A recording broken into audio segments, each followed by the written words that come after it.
La Red de Investigadores en Paz, Conflicto y Derechos Humanos del Eje Cafetero es una iniciativa de docentes y de investigadores de la región que empezamos como a develar la ausencia de espacios de articulación, de debate, espacios que confluyeran, digamos, en todas las iniciativas, actividades, procesos académicos, formativos que desarrollan los investigadores y los académicos, digamos, en la región del Eje Cafetero.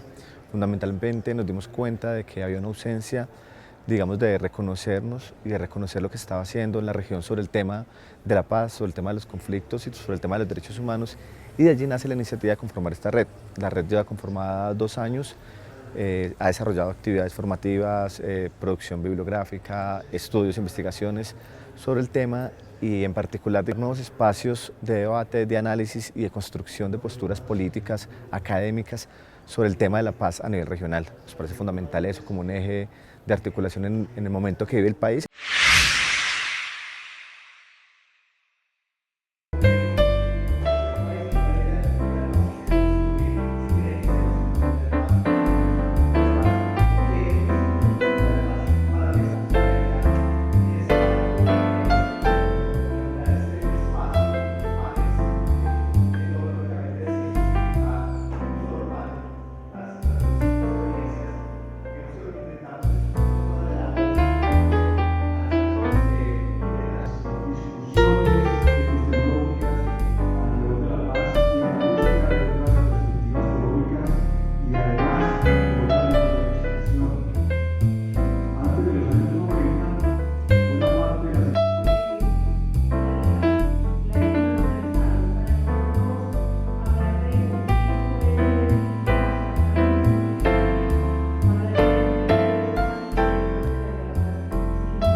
Solamente en las parcelas sur, a las mujeres que cuiden de sus territorios, cuidar del territorio, cuidar del cambio que se actúe el cuidado de la vida del territorio.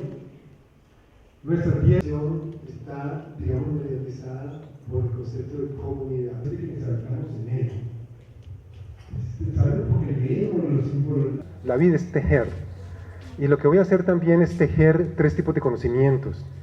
El conocimientos y saberes de los pueblos ancestrales, de las comunidades indígenas, campesinas, afrodescendientes en particular, que, como argumentaré en algún momento, me parece que son los conocimientos más importantes. Así no se ve así, pero que son los más importantes hoy en día para repensar la vida y el mundo más allá de la crisis en que estamos. Hay un segundo hilo de conocimientos, que es el conocimiento de activistas que andan por muchas partes del mundo vinculando luchas. Y muchos de estos activistas, yo he estado, digamos, reuniéndome con ellos y ellas y recogiendo sus narrativas, enfatizan mucho algo que se llama transición civilizatoria. Desde muchas partes en el norte global, en los países ricos, como en el sur global, los países pobres o más fregados, digamos, más explotados, se enfatiza que la crisis actual es una crisis de un modelo civilizatorio particular. El modelo capitalista, patriarcal, de la sociedad occidental, consumista, individualista, etcétera, etcétera, etcétera. Ese modelo lo vamos a caracterizar hasta cierto punto en la charla, pero realmente que lo que propendemos es por muchos modelos diferentes, porque no va a ser un solo modelo, no hay una sola gran respuesta a la crisis en que estamos, sino muchos modelos. Por eso los zapatistas, que son muy sabios en estas cosas, siempre hablan de un mundo donde quepan muchos mundos, de muchas formas de mundificar la vida. También quería mencionar que uno de los pancartas que hay en Ecovida decía exactamente,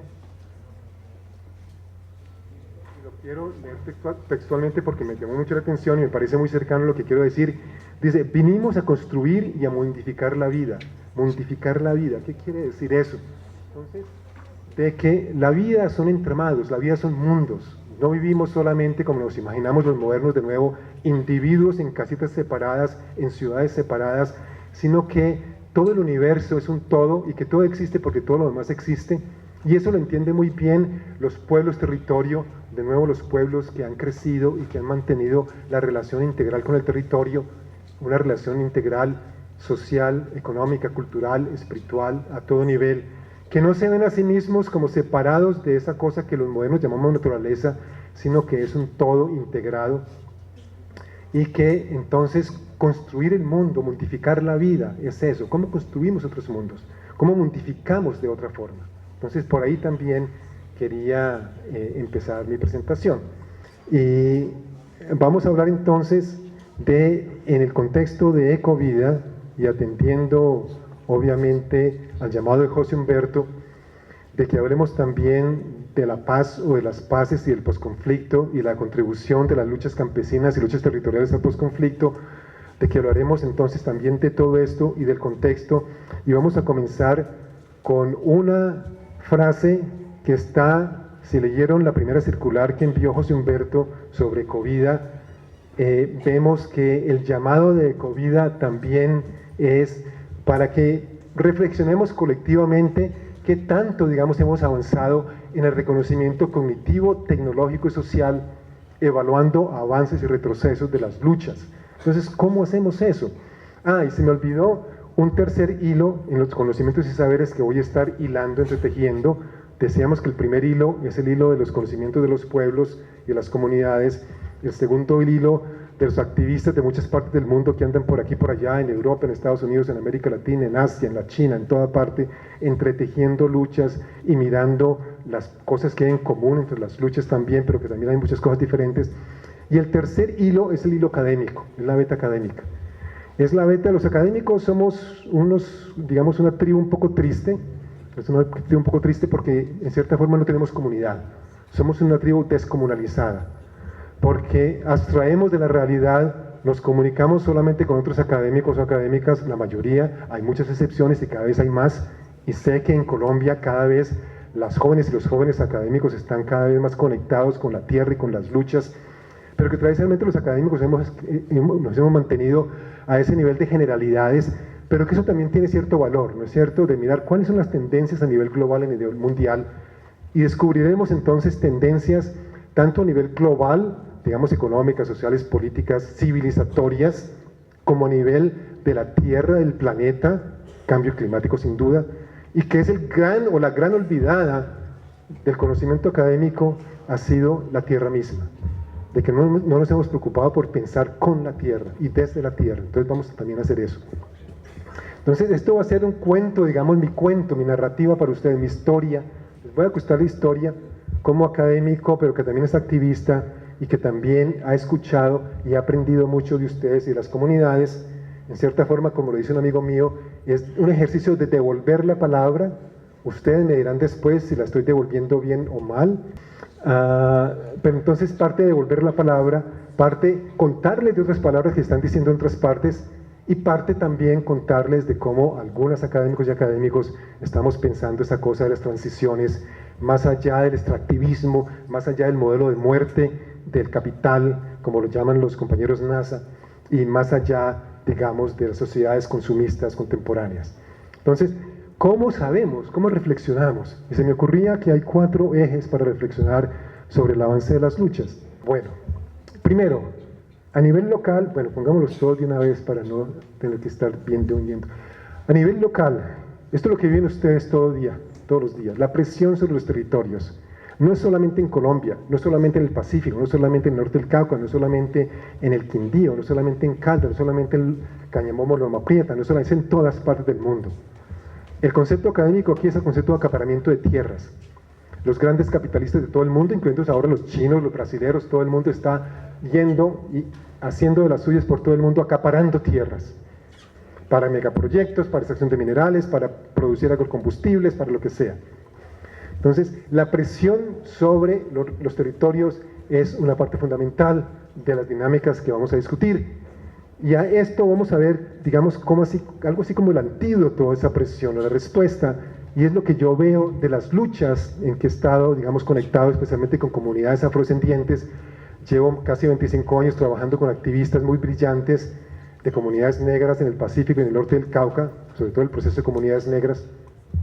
Lo que he aprendido es que la lucha es por recomunalizar la vida, por impedir que sigan rompiendo con las comunidades y igualmente también por la autonomía. La autonomía es una categoría fundamental que surge hoy en día en América Latina. América Latina está ofreciendo al mundo una concesión muy fundamental de la autonomía. Los zapatistas son los que lo están haciendo de una forma brillante tal vez, pero muchos pueblos aquí, sin duda, los pueblos, grupos afrodescendientes indígenas están pensando en la autonomía. ¿Qué tenemos a nivel nacional? El tema del día. El tema del día, literalmente, porque se acaba de casi que se firme el acuerdo, el posconflicto. Entonces vamos a hablar de cómo sembrar paces. Nos decía también José Humberto que la paz no se dice, la paz se hace, se siembra, se elabora, día a día se construye. Construimos mundos que sean auspiciosos para la paz, que sean amigables para la paz. A nivel global, tenemos una crisis civilizatoria. Entonces ahí vamos a usar el concepto de transiciones al pluriverso. El pluriverso simplemente son unas palabrejas que nos invitamos los académicos para decir un mundo donde quepan muchos mundos, como lo dicen más claramente y contundentemente los zapatistas. Entonces ahí hablaremos de eso, en vez de un mundo, el mundo globalizado de los mercados, de la competitividad, de la individualidad, de la eficiencia, de los iPhones y todos los aparaticos estos con que todos andamos hoy en día embobados, en vez de ese mundo único, globalizado, mercatizado, racionalizado, pues un mundo donde quepan muchos mundos. La hermosura de la diferencia. Y finalmente a nivel planetario, que es el nivel más fundamental quizás, nos estamos cada vez dando más cuenta de la devastación de la Tierra. Por donde uno mire, la Tierra está gritando. Por donde miremos, la Tierra está siendo destruida, está siendo devastada. Y da mucha tristeza decirlo aún, pero así es. Entonces vamos a hablar ahí del concepto de liberación de la Madre Tierra. ¿Cuántos de ustedes han oído hablar del concepto de liberación de la Madre Tierra? Algunos pocos. Pues, ni nada más ni nada menos que es el concepto que utilizan los compañeros NASA en el norte del Cauca y muchos otros colectivos indígenas, MISAC también lo están adoptando. Entonces, esquema de la charla, pongámoslos todos también de una vez. Introducción, ya la hicimos. Segundo, vamos a hablar de la dimensión civilizatoria y planetaria, de las luchas territoriales. Tercero, vamos a hablar, yo no sé por qué me atrevo a hablar de agroecología, porque yo no soy agroecólogo ni soy experto. Yo he andado por ahí a veces con Miguel Altieri, con Víctor Toledo, con mucha otra gente que sabe agroecología, con el maestro Mario Mejía de Cali, algunos de ustedes lo conocen, gran agroecólogo, pero no me considero experto. Pero la agroecología es el conocimiento de un movimiento, de todo un movimiento, también se han surtido de las prácticas campesinas, lo integra como gran conocimiento agroecología y eso también nos sirve. Puede que no nos sirva por completo, pero nos sirve. Hablamos, si tenemos tiempo, lo haremos de sembrar paces y de posconflicto, me parece que es importante porque es el tema del día de nuevo. Y finalmente unas conclusiones, ya muchos de ustedes ya habrán oído hablar del buen vivir. ¿Cuántos de ustedes han oído hablar del buen vivir? Bueno, la mayoría ya han oído hablar del buen vivir, hablaremos un poco más en detalle de qué es eso. Y transiciones al post-extractivismo. Todos los gobiernos de América Latina y del mundo son extractivistas, se basan en extracción de recursos naturales para crecimiento económico. Entonces, es posible ir más allá del extractivismo, es posible construir economías y sociedades que no dependan de explotar la naturaleza a esos niveles. Bueno, entonces, más o menos es lo que vamos a estar viendo.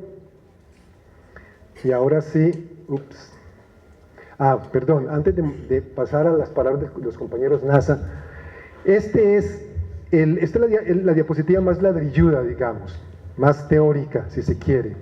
La voy a leer y la voy a explicar un poquito, pero la idea es que al final de la charla, si volviéramos a leer estos 4 puntos que voy a enumerar acá, los entenderíamos por completo, con completa claridad. Primero, muchas luchas territoriales pueden ser vistas como luchas ontológicas. ¿Qué es eso, ontológicas? ¿Por qué los académicos nos inventamos esas palabrejas tan complicadas todo el tiempo?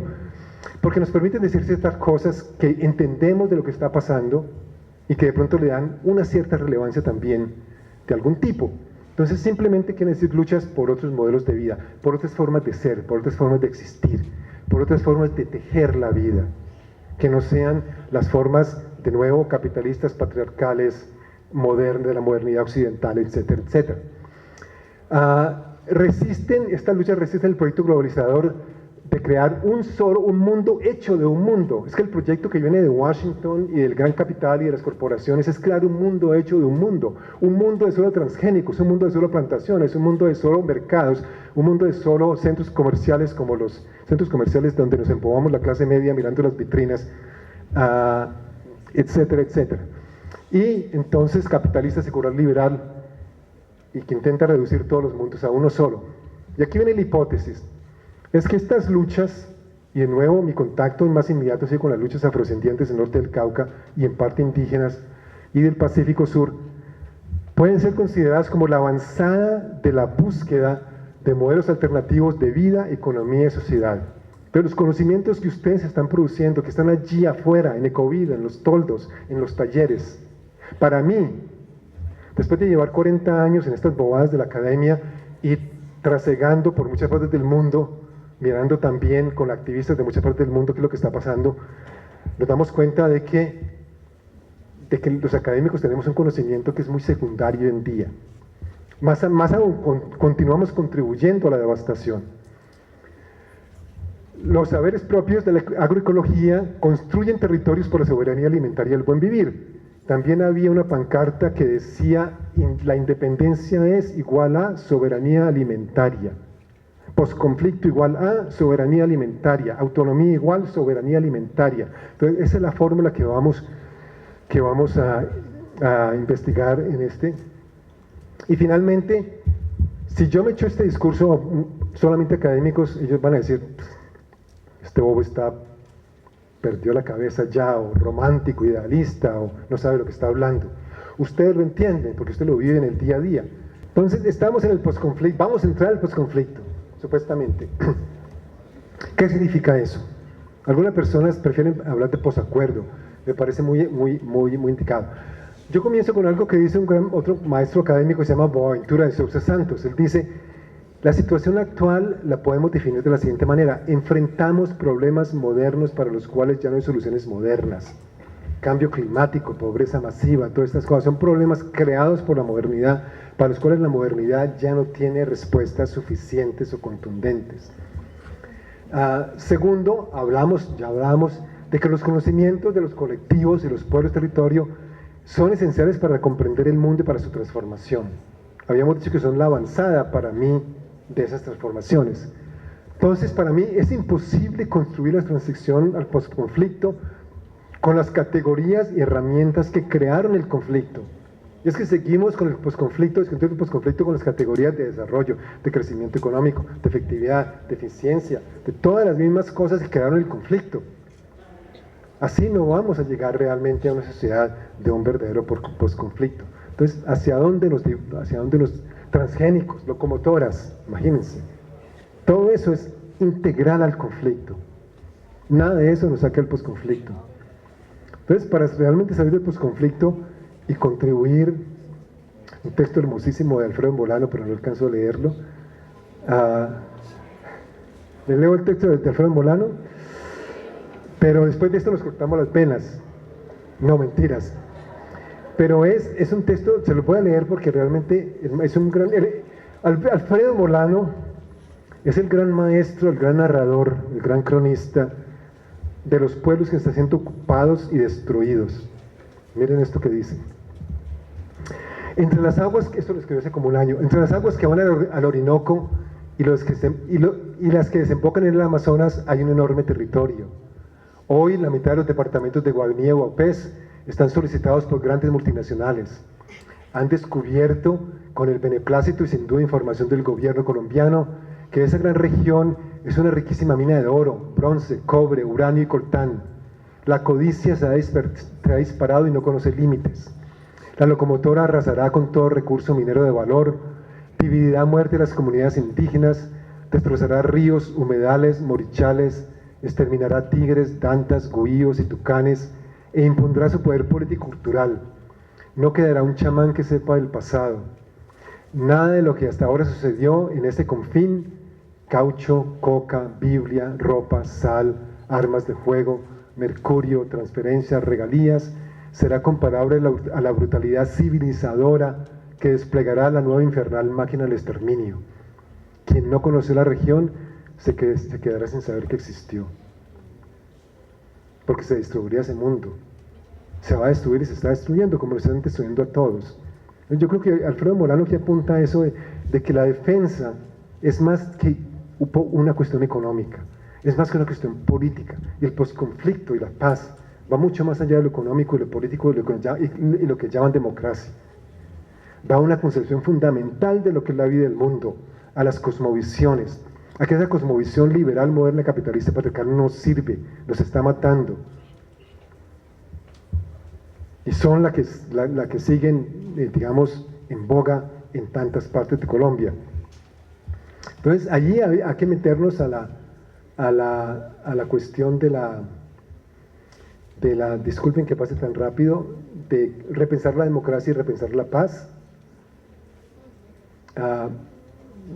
Tal vez podemos leer que me parece que es un enunciado muy bonito de lo que podemos llamar una perspectiva autónoma sobre el posconflicto y sobre la paz. Este es del pueblo Misak. Y dicen recuperar nuestra tierra porque tenemos derecho a organizar de formas distintas, a dirigirnos nosotros mismos, recuperar la tierra para recuperarlo todo. Y ellos saben que es todo.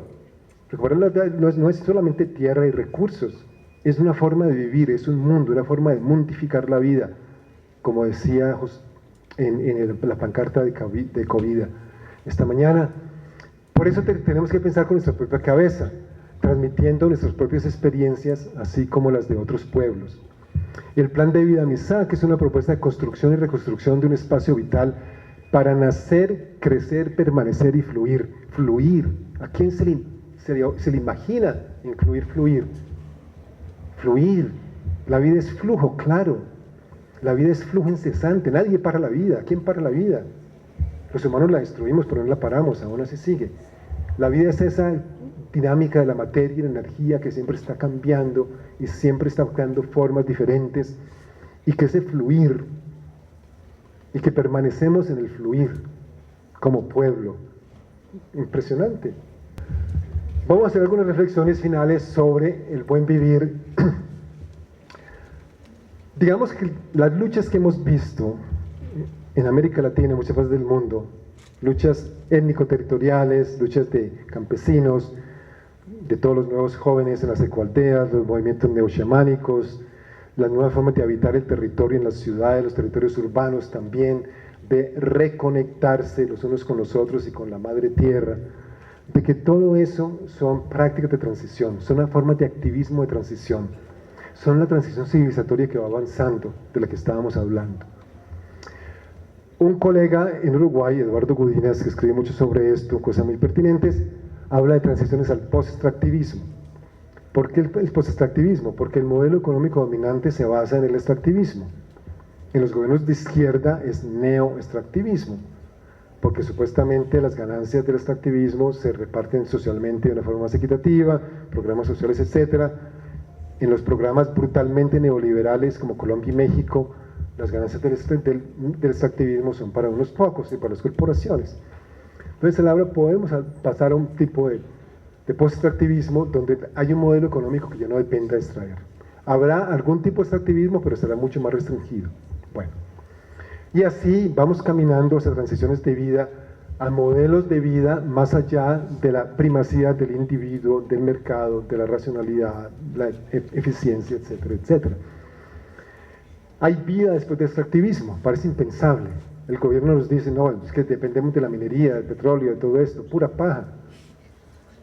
Las grandes corporaciones de agrobiotecnología nos dicen es que nosotros somos los que alimentamos el mundo. Ustedes más que nadie saben que es pura paja. Pero todo el mundo se come el cuento de que, claro, la revolución verde, que mucha gente en el mundo y toda esta cuestión. Entonces, hablamos ahora del buen vivir, de que no es el desarrollo la meta, como crecimiento económico, como más cosas, más celulares, más que todo el mundo tenga carro, casa, toda esa vaina, todo ese rollo que ya sabemos que no, que es impensable porque ecológicamente no se puede realizar. Los derechos de la naturaleza que mucha gente está reivindicando también, en Ecuador y en Perú en particular y en Bolivia, como contrapropuesta al desarrollo. Es otro modelo de mundo. Entonces miremos muy brevemente para concluir qué es eso del buen vivir.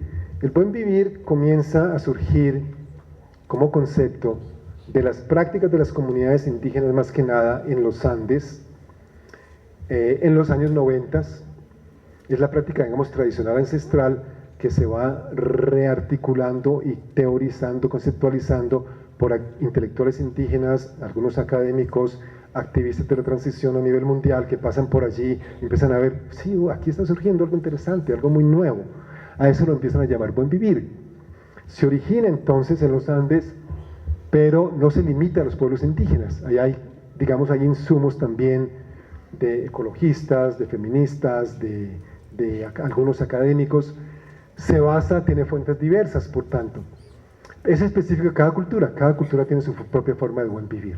Entonces hay un buen vivir que llaman Sumacauce, los compañeros Quechua, Sumacamaña, los Aymara en Bolivia y muchos otros. Buen vivir en castellano.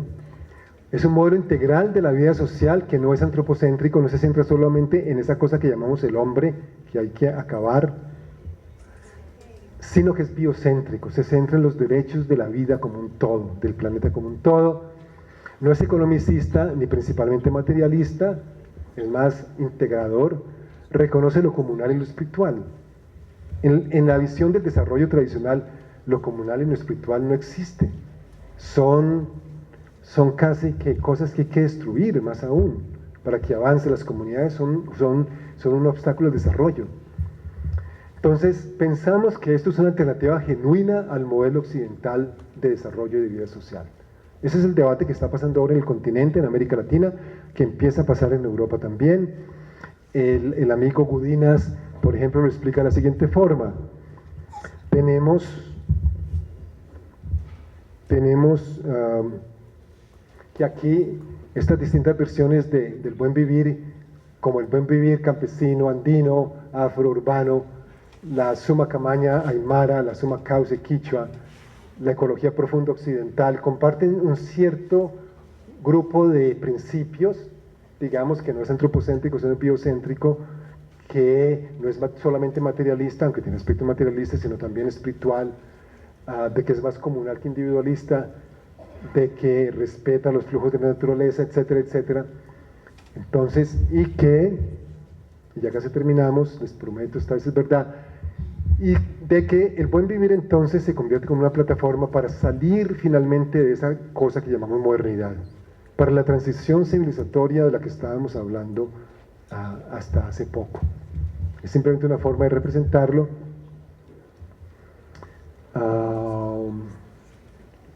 Y las transiciones pues son muy complejas. Hay transición a nivel político en términos de justicia, igualdad y paz. Necesitamos insistir en justicia, igualdad y paz. A nivel económico, en términos del post-extractivismo y post-capitalismo. A nivel cultural, la interculturalidad. A nivel ecológico, hacia relaciones donde los humanos nos relacionemos con el planeta de forma finalmente mutuamente enriquecedora. Y finalmente, tenemos los conocimientos. ¿Por qué decía, al comienzo decía que iba a volver al final a esta diapositiva, de que por qué digo yo asevero, cuando yo hablaba de esos tres hilos diferentes de conocimiento, el de los saberes populares y de colectivos, el de los activistas transnacionales y el de los académicos, de que por qué el que me parece más vital hoy en día para pensar las transiciones es el primero, aunque necesitamos los tres tal vez. Primero porque tiene un entendimiento profundo sobre la vida y sobre la tierra.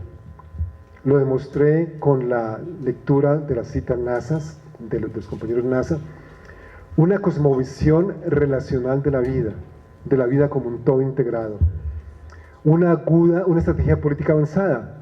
Muchos colectivos de los que están aquí presentes tienen un proyecto político muy claro, mucho más claro que el proyecto político de la dominación aún. Una utopía realista de reconstrucción de los entramados de mundos hacia el pluriverso, hacia un mundo donde quepan muchos mundos. Hay un derecho propio del que se habla en las comunidades, hay conocimientos propios de la salud, de muchas partes. Tal vez un pensamiento tradicional del diseño, y aquí pues don Alfredo nos habla un poco de esto. En el contexto del Pacífico, hablamos de que todo esto está permitiendo pensar en otro Pacífico posible. El Pacífico lo están devastando, lo están acabando con los megaproyectos, con la minería, con los agrocombustibles, con la palma, con las camaroneras, y los colectivos y comunidades tienen un proyecto muy diferente basado en el buen vivir. Pero no es el proyecto que favorece el Estado ni que favorecen las élites de poder del Pacífico, pero que de todas formas hay otro Pacífico posible. Esta me gusta porque es como repensar a Colombia. Tenemos otra Colombia posible. Posconflicto tiene que ser otra Colombia, no la misma Colombia de siempre. Ya no nos sirve esa Colombia. Otra Colombia posible, como este es un ejercicio de los compañeros de los colectivos indígenas, de repensar América Latina y Colombia como Via Yala. Ya podemos pensar como Via Yala, Afro-Latinoamérica, como un proyecto de rediseño también de cómo repensamos Colombia a través del posconflicto. Bueno, muchísimas gracias.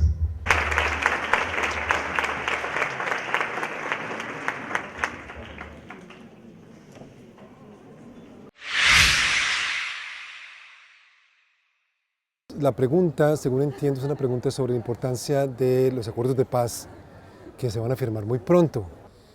Me parece que es un paso fundamental para Colombia, pero al mismo tiempo también es un comienzo. Es el final, casi que podría ser que es el final de una Colombia que no supo vivir en paz consigo misma, una Colombia que creó desigualdad impresionante, que creó devastación del medio ambiente y que la sigue creando, y que por tanto es el comienzo de un posacuerdo, pero para crear otra Colombia posible, no para crear la misma Colombia con las mismas reglas del juego y las mismas categorías. No es una Colombia para el mismo crecimiento económico que genere devastación ambiental y desigualdad.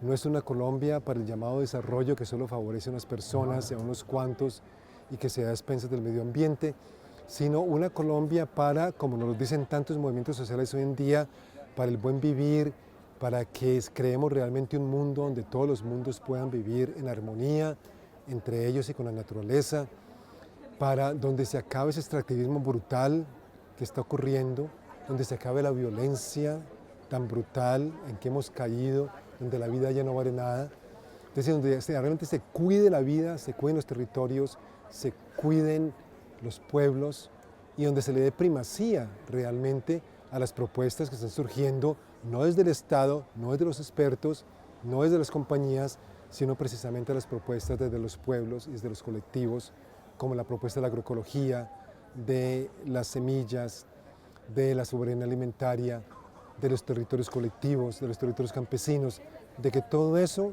es la posibilidad de crear otra Colombia que me parece hoy en día fundamental.